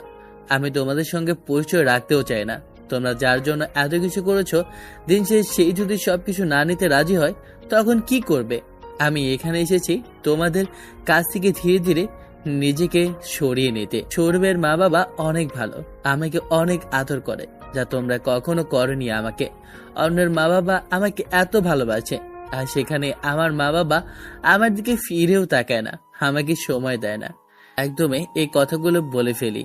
ফোনের ওই পাশ থেকে শুধু কান্নার আওয়াজ শুনতে পাই। আমি নিজেকে আর সামলাতে পারি না, নিজেও কেঁদে ফেলি। কাঁদো কাঁদো কণ্ঠে বলতে লাগি, বিশ্বাস করো, আমি চেয়েছিলাম তোমাদের সঙ্গে থাকতে। তোমরা আমাকে সময় দাও, আমার সবকিছু বোঝো। এইখানে এসেছি কেন জানো? সৌরভের মা বাবা সৌরভ আর ওর বোনকে সর্বদাই সময় দেয়, অনেক ভালোবাসে। ওরা আড্ডা দেয়, নিজেদের মধ্যে কথাবার্তা বলে, ফ্রি ওরা। আর আমি তোমাদের সঙ্গে আড্ডা তো দূরে থাক, কথা বলার মতো সময়ও পেতাম না। আমার এই কথা শুনে যেন ফোনের ওই পাশ থেকে মা কান্নার আওয়াজ আরো বাড়িয়ে দেয়। মাকে কান্না করে দেখে বলি, এখন আর কান্না করে কি করবে বলো? তোমরা থাকো তোমাদের কাজ নিয়ে। কথাটা বলে সাথে সাথে ফোন রাখতে যাব, অমনি মা বলে, প্লিজ বাবা, আমাদেরকে তুই ভুল বুঝিস না। আমি আর তোর বাবা যে চেয়েছিলাম তুই যেন সুখের শান্তিতে থাকতে পারিস, তোর জন্য কষ্ট করতে হয় না, তাই তোর জন্য পর্যাপ্ত পরিমাণে অর্থ উপার্জন করে রেখে যেতে চেয়েছিলাম। কখনো ভাবতেও পারিনি টাকার পিছনে ঘুরতে ঘুরতে তোকে হারিয়ে ফেলবো। প্লিজ বাবা, এমনভাবে কথা বলিস না। তুই বাসায় চলে আয়, তোকে এখন পর্যাপ্ত সময় দেব, তোকে আর অবহেলা করব না। আমি অফিস থেকে চলে আসবো বাসায়, আর কখনো অফিসে যাব না। সব সময় তোকে সময় দেব, তোর বাবাকে ওর অফিসে যেতে বলবো না। তাও বাবা, এমনভাবে কথা বলিস না, বাসায় চলে আয়। আমরা তো তোর মা বাবা, আমি মা হয়ে তোর কাছে ক্ষমা চাচ্ছি। বললেই তো আর যেতে পারবে না। এখানে কলেজে ভর্তি হয়েছি, লেখাপড়া করছি। কলেজ শেষ করে তারপর না হয় বাসায় যাব। না বাবা, তুই আয়, তুই সেখানে একটা কলেজে ভর্তি হয়ে নিস। তাও তুই চোখের আড়াল হোস না। আমরা বুঝতে পারছি তোকে ছাড়া থাকাটা অনেকটা কষ্টের রে। এখন আর কেউ বাসায় গেলে আমাদের কাছে আসে না, আমরা কেমন আছি জিজ্ঞেস করে না, অফিস কেমন কাটলো এগুলো জিজ্ঞেস করে না, কেউ পিছু পিছু ঘোরে না, রান্নাঘরে গিয়েও আমার সঙ্গে কেউ হাতে হাতে কাজ করে না। তোকে অনেক মিস করছি বাবা, তুই বাসায় চলে আয়। আচ্ছা মা, দেখি কি করতে পারি। তারপর মার সঙ্গে কথা বলে মাকে সান্ত্বনা দিই। একটু পর ফোন রেখে দিয়ে ওপরে ফ্যানের দিকে তাকিয়ে ভাবতে লাগি, মা বাবা হয়তো বা তাদের ভুল বুঝতে পেরেছে।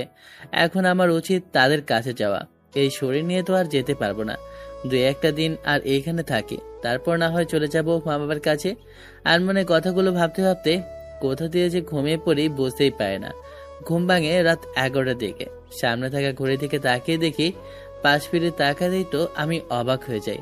দেখি আপু বসে আছে খাবারের বাটি হাতে নিয়ে, বসে থেকে অপেক্ষা করতে করতে ঘুমিয়ে গেছে। আমি তার হাতে হাত রেখে আলতোভাবে ঝাঁকিয়ে ডাকতে লাগি। আমার ডাক শুনে আপু উঠে বসে, নিজেকে তৈরি করে সামনে নিয়ে বলে, কিরে পিচ্ছি, ঘুমিয়ে গেছিস? খাবার খাইতে হবে না? খাবার না খেলে দেখবি অসুস্থতা ঠিকই হবে না। তাই মা বাবা খাবার নিয়ে আমাকে তোকে খাইয়ে দিতে বলে।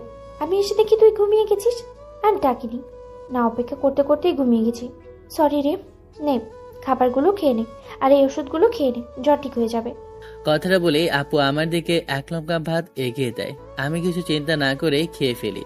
খাওয়া দাওয়া শেষ করে আপু আমাকে ওষুধ খাইয়ে দিয়ে রুম থেকে চলে যায়। আমি যেন যতই আপুকে দেখছি ততই অবাক হচ্ছি। তিনি আমার সঙ্গে এমন করছে কেন?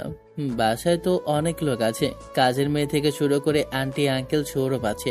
তারা আমার রুমে খাবার না নিয়ে এসে তিনি এলেন কেন? এমনিতেও প্রচন্ড মাথা ব্যথা করছিল, তারপর এত চিন্তা মাথা ব্যথা যেন দ্বিগুণ করে দেয়। আর কোনো চিন্তা না করেই আমি পাশ ফিরে ঘুমানোর চেষ্টা করি। ঘুম না আসায় এপাশ ওপাশ করতে করতে কখন যে ঘুমিয়ে পড়ি বুঝতে পারি না। সকালবেলা ঘুম ভাঙে আজানের শব্দে। ঘুম ভেঙে যায়, ওঠার চেষ্টা করি, বাট উঠতে অক্ষম হই। পুরো শরীরটা ব্যথা যেন নাজেহাল অবস্থা। আবার বুঝতে পারছি না গায়ে ঠিক কতটা পরিমাণ জ্বর এসেছে আমার। তখন দরজায় কারো কড়া নাড়া শব্দ পাই। কি যেন মনে করে আমার চোখ বন্ধ করে ফেলি। আলতোভাবে তাকিয়ে দেখি আপু দরজা ঠেলে রুমের মধ্যে প্রবেশ করছে। আমার কাছে এসে সর্বপ্রথম কপালে হাত দিল।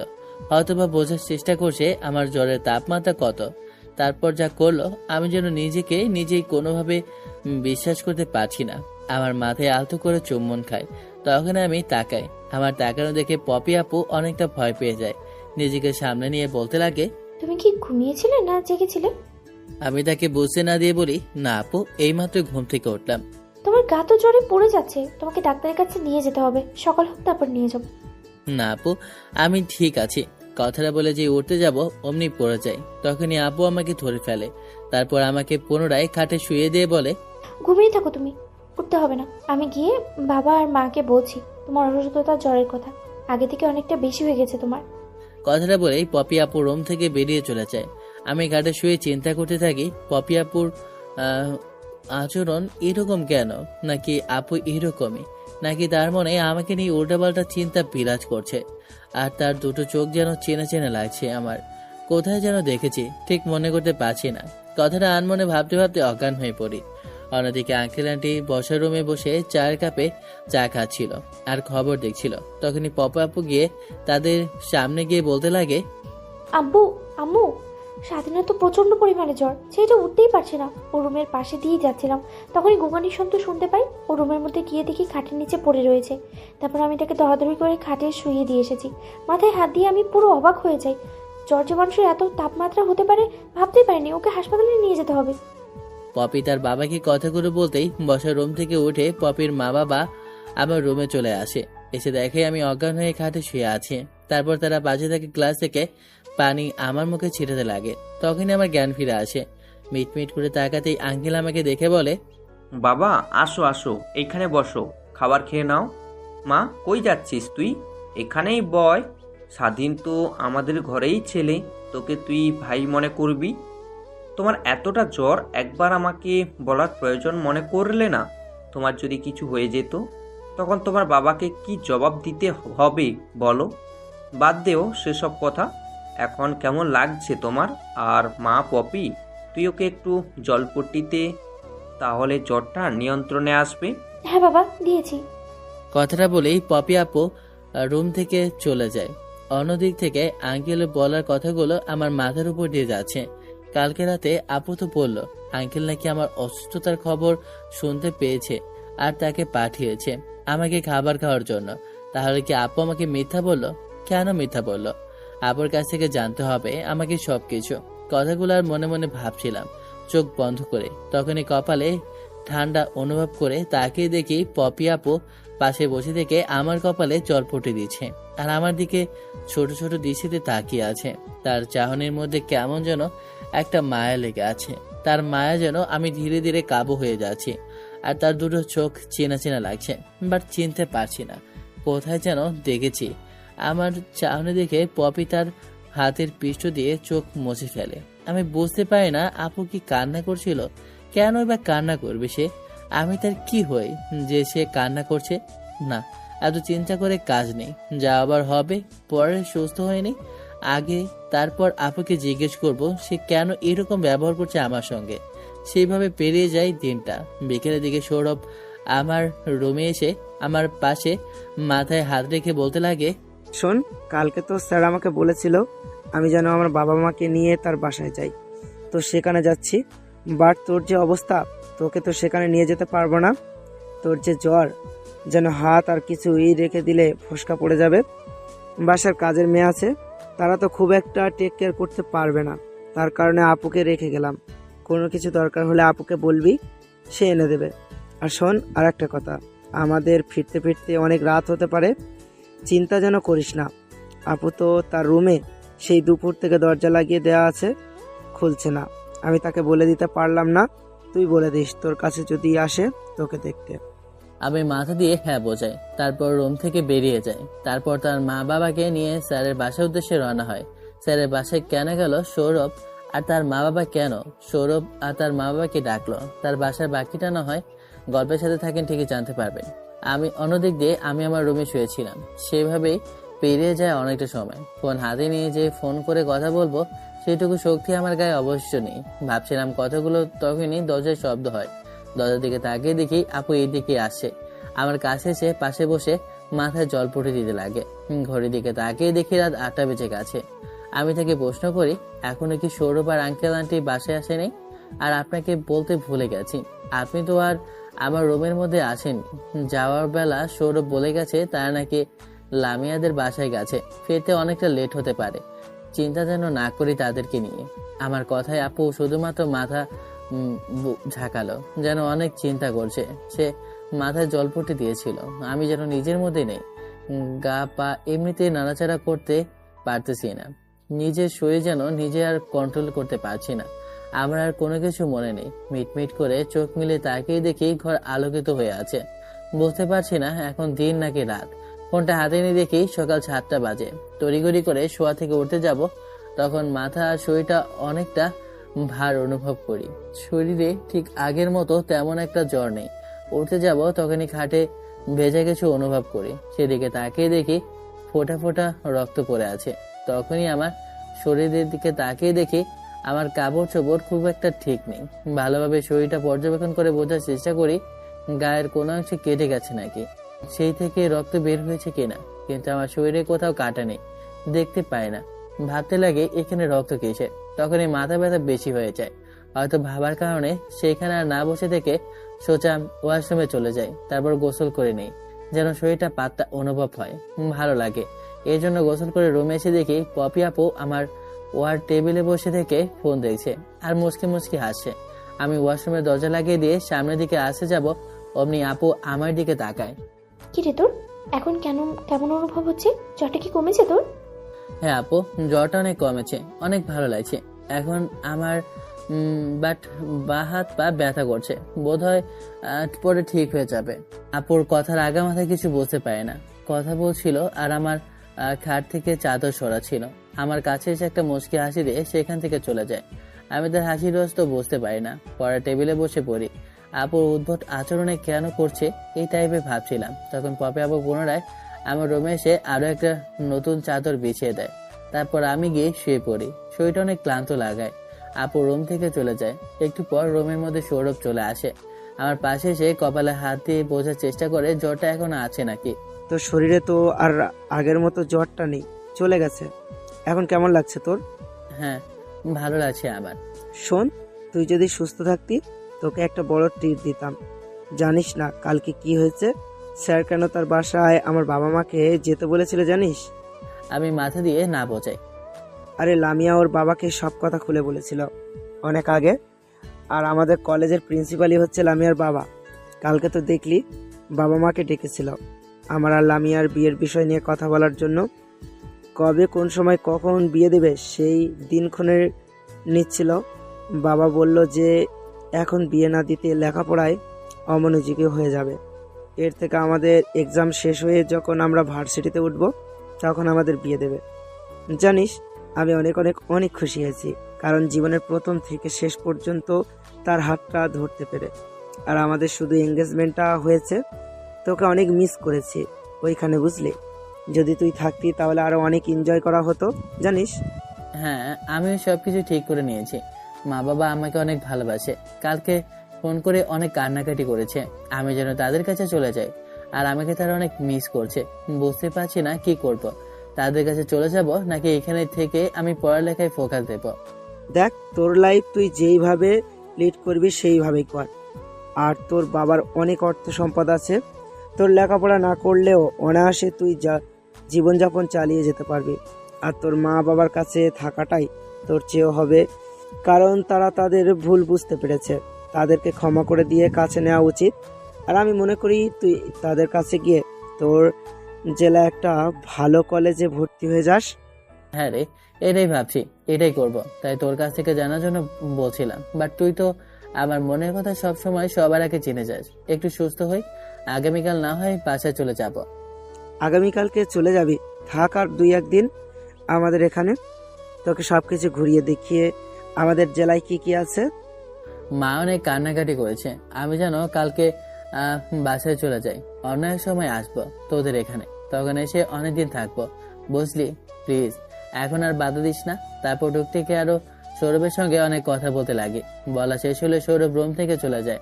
আমি রুমের মধ্যে বসে থেকে আর কি করব, বেলকনি দিকে ফোনটা বের করে মাই সিনিয়র ওয়াইফ নামে নাম্বারটাতে কল করি। প্রায় 2 দিন হয়ে গেল তার সঙ্গে কন্ট্যাক্ট হয় না। আর কি ব্যাপার, আমার কি সে পছন্দ করে না নাকি?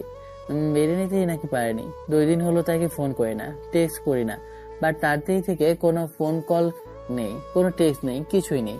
যেই বাবা সেই কাজ। আমি তৈরি হয়ে ওই নাম্বারটাতে ফোন করি। ফোন হওয়ার একটু পর ফোন রিসিভ হয়। সালাম দিয়ে আমি বলি, আচ্ছা তুমি কি আমাদের বিষয়টা নিয়ে নারাজ? এখন আমাকে মানতে পারছো না? যদি এই বিষয়টা হয় তাহলে বলো, আমি তোমার ইচ্ছায় তোমাকে ডিভোর্স দিয়ে দিব। তুমি ভিন্ন হয়ে যাও, আমিও ভিন্ন হয়ে যাই এরকম থাকার থেকে। আরে না, মোটেও না। আসলে অনেক কাজের চাপ ছিল তো, তোমার কথা মনে পড়েছে, বাট ফোন করার সময় হয়ে ওঠেনি, বুঝলি? আর আমি তোমাকে ভালোবাসি না, মানে অনেক অনেক ভালোবাসি।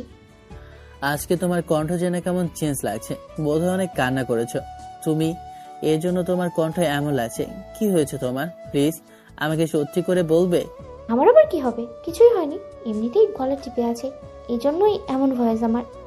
অন্যদিকে আমি যখন সৌরভকে সব কথা খুলে বলছিলাম আমি আর তাদের এখানে থাকবো না, বাসে চলে যাব, তখন পপি আমার দরজার আড়াল থেকে সব কথা শুনে নেয়। তাই সে কান্না করে। আমাকে আর দেখতে পারবে না, আমাকে আর কেয়ার করতে পারবে না, আর তার চোখের সামনেও দেখতে পারবে না, এটা ভেবে কান্না করছিল সে। তখনই আমি তাকে ফোন করি, আর রিসিভ করে ঢুকতে আমার সঙ্গে কথা বলতেছে। অন্যদিকে আমি সিনিয়র বয়ের সঙ্গে কথা বলে মোটটা অনেক ভালো লাগে। রমিকে আমার সব ব্যাগপত্র গোছাতে লাগে। আগামীকালকেই বাসা চলে যাব। তারপর ফোনটা বের করে মার সঙ্গে কথা বলতে লাগে, আগামীকালকে বাসায় যাব এই বিষয় নিয়ে। তখন মা বলে গাড়ি পাঠাবে কিনা আমাকে নিয়ে আসার জন্য। আমি বলি না, পাঠানোর দরকার নেই, আমি আগামীকালকে ট্রেন দিয়ে বাসায় যাব, তুমি না স্টেশনে গাড়ি পাঠিয়ে দিও। কথাটা বলে মার সঙ্গে কথা বলা শেষ করে ঘড়ির দিকে তাকিয়ে দেখি রাত 8টা বেজে গেছে। তখন দরজার দিকে তাকিয়ে দেখি পপি আপু দাঁড়িয়ে আছে। আমার দিকে মুচকি হাসি দিয়ে বলে, নিচে তোমার জন্য খাবার টেবিলে সবাই অপেক্ষা করছে, আসো খেয়ে নেবে, তারপর না হয় ব্যাগপত্র গুছিয়ে নিও। আমি তার দিকে ভালোভাবে তাকিয়ে দেখি চোখ দুটো লাল বর্ণ ধারণ করেছে। আর কি বলবো, ব্যাগপত্র গুছিয়ে নেব মানে সে কিভাবে জানলো আমি ব্যাগ গোছাচ্ছি? সে তো কখনো দেখেনি, আর রুমে তো আসেনি আজকের দিনে। তাহলে কিভাবে দেখলো সে? সে কি আমাকে নজর রাখছে? নজর রাখলে কি আর না রাখলে কি, আগামীকালকে তো এই পাশে থেকে চলে যাব। কথাটা ভাবতে ভাবতে নিচে চলে আসি। খাবার টেবিলে বসে খাবার খেয়ে নিই। খাবার খাওয়ার সময় আঙ্কেল আন্টিকে সব কথা খুলে পড়ি। তারাও আর অমত পোষণ করে না। মা বাবার ছেলের মধ্যে ভালো বন্ডিং হোক, এটাই তারা আশা করে। তারপর খাওয়া দাওয়া করে রুমে গিয়ে ঘুমিয়ে পড়ি। আগামীকালকে সকাল সকাল ট্রেন থাকায় ঘুম থেকে উঠলে তা হয় ঘুম ভাঙে। চোখের আলো লাগাই দেখি পপি আপু আমার সামনে দাঁড়িয়ে আছে। পপি আপু জানালার উপর থেকে পর্দাটা সরিয়ে আমার চোখে আলো লাগায় ঘুমিয়ে গেছে। আমার দিকে তাকিয়ে পোষাশিক হাসি দিয়ে বলে, কালকে তুমি বললে তোমার ট্রেন আছে 8:30, এখন 6টা বাজে, জলদি জলদি ফ্রেশ হয়ে খাওয়া দাওয়া করে চলে যাও, না হলে পরে আবার ট্রেন মিস করবে। তুমি ফ্রেশ হয়ে নিচে এসো, আমি তোমার জন্য খাবার বেড়ে দিচ্ছি। আমি তার কথা মতো শোয়া থেকে উঠে ওয়াশরুমে চলে যাই ফ্রেশ হওয়ার জন্য। ফ্রেশ হয়ে নিচে চলে আসি, দেখি আঙ্কেল আন্টি বসে টিভি দেখছে আর চা খাচ্ছে। তখনই খাবার টেবিলের দিকে নজর দিতে দেখি পপি দাঁড়িয়ে আছে আমাকে সাড়া দিতে। আমি গিয়ে খাবার টেবিলে বসে পড়ি। তারপর আমাকে খাবার বেড়ে দিতে লাগে। বাসা ভর্তি কাজের মেয়ে, তারপর আমাকে খাবার বেড়ে দিতে লাগে। খাওয়া দাওয়া শেষ করে আমি আমার রুমে গিয়ে লাগেজ নিয়ে আঙ্কেল আন্টি আর আপুর থেকে বিদায় নিয়ে সৌরভ আর আমি বাসা থেকে বেরিয়ে আসি। আসার সময় পপি আপুর দিকে তাকিয়ে আমি যেন বাষ্পমোহিত হয়ে যাই। সে আমাকে বিদায় দেওয়ার সময় কান্না করছিল, আমি কিছুই বুঝতে পারি না। তারপর স্টেশনে চলে যাই। সময় মতো ট্রেন চলে আসে, মাতৃভূমি সিরাজগঞ্জে চলে আসে। এভাবে বেরিয়ে যায় 8টা মাস। কোনো কিছুই ভালো লাগছে না, তাই নদীর পাড়ে বসেছিলাম। 15 দিন হলো সিনিয়র বউয়ের সঙ্গে কোনো কথা নেই। ভালো না লাগায় সৌরভকে ফোন করি। এই একবার ফোন রিং হতেই সৌরভ অবাস থেকে ফোন রিসিভ করে। তারপর ওই সাইডে টুকটাই কিছু কথা বলতে লাগে। ওর দিকে তাকিয়ে ওর মুখটা গোমরা মুখ হয়ে আছে। আমি ওকে প্রশ্ন করি, কি রে, কি হয়েছে? অমন মুখ করে রেখেছিস কেন? কোনো সমস্যা হয়েছে? আঙ্কেল আন্টি কি তোকে বকেছে নাকি আবার? আরে না, কিভাবে যে তোকে বলবো বুঝে উঠতে পারছি না। তুই আবার কি মনে করিস আমার আপু আসে না, কিন্তু তার বিয়ে হয়নি। বাবা মা ওকে অনেক গালিগালাজ করেছে, অনেক বকাবকি করেছে।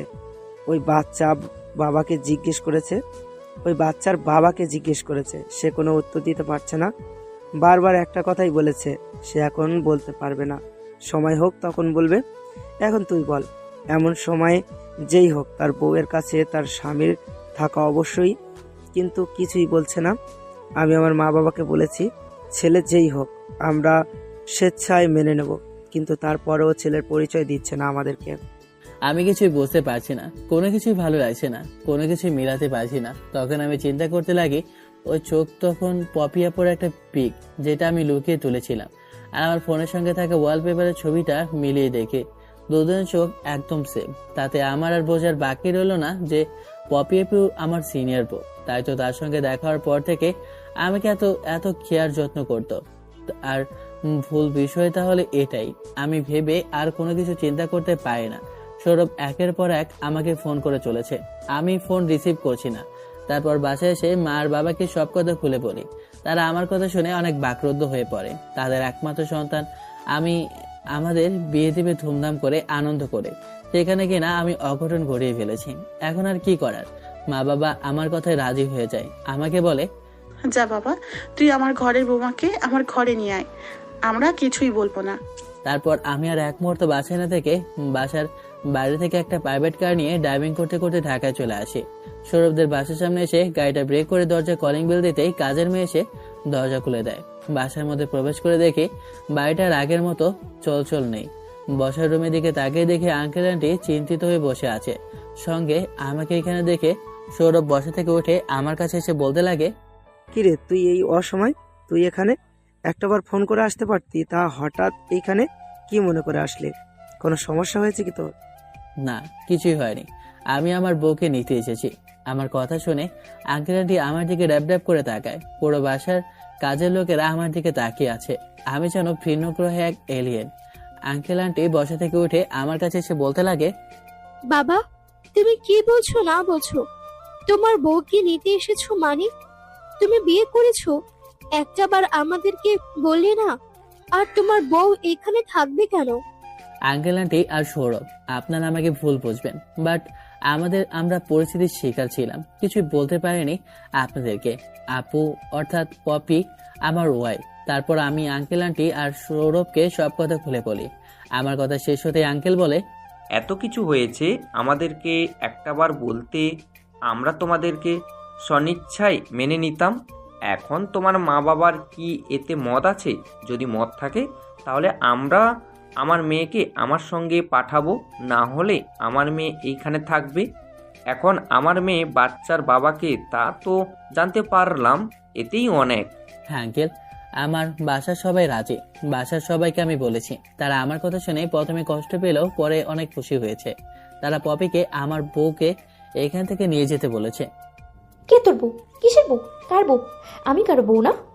আমি একটা নষ্ট মেয়ে। আমার গর্ভের যে সন্তান, ওইটা একটা খারাপ সন্তান। ওর সন্তানের বাবার কোনো পরিচয় নেই। দেখবা, তুই কথাগুলো বলছিস আমাদেরকে ইন্ডিকেট করে, আমি ভালোভাবে বুঝতে পারছি, বোঝার চেষ্টা কর। আমার জায়গায় তুই থাকলে কি করতি? তুই একবারও বলতে পারতি যে স্বাধীন তোর সন্তানের বাবা। আমরা কিছুই করতাম না, তুই যদি বলতি অন্য ছেলে, আমরা কিছু বলতাম না।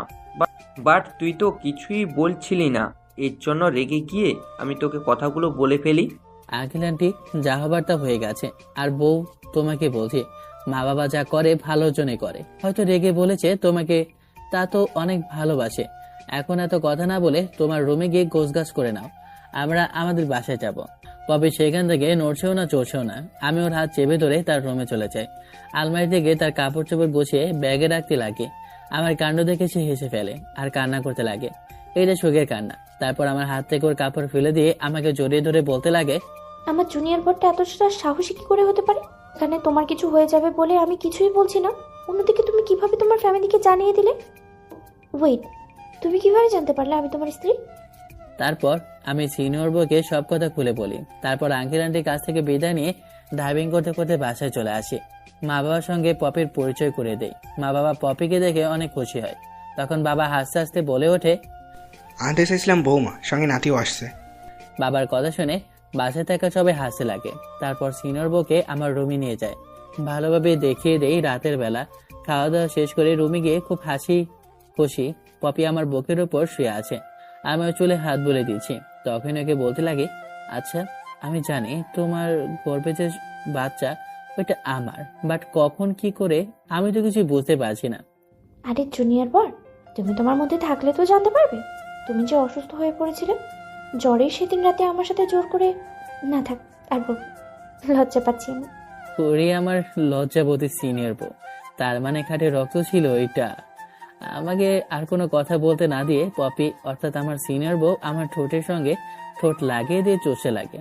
তো দোয়া করেন আমাদের সংসারটা যেন সুখে শান্তিতে ভরপুর থাকে। আল্লাহ হাফেজ, টাটা বাই বাই, হ্যাপন, খোদা হাফেজ, ভালো থাকবেন সবাই।